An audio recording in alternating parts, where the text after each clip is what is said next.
นี่เตรียมอาหารเช้าให้พี่เอกันค่ะก็จะมีโจ๊กปลานะคะแล้วก็จะมีแซลมอนหย่องนะคะกับนี่ค่ะถั่วลิสงหอมเจียวนะนี่เป็นพาร์ทของโจ๊กแต่ก็จะมีไข่นะคะไข่ไก่นะคะแล้วก็มีทงคัตสึที่ซื้อมาชิ้นหนึ่งนะคะของที่ไปที่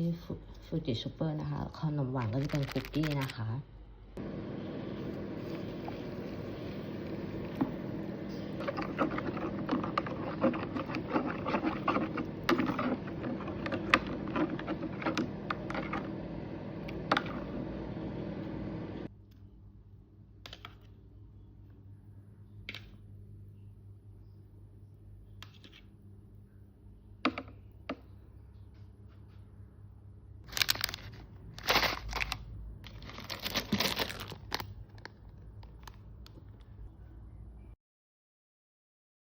มาพร้อมกับกล่องเปล่าอร่อยมากเลยใช่ไหมคะ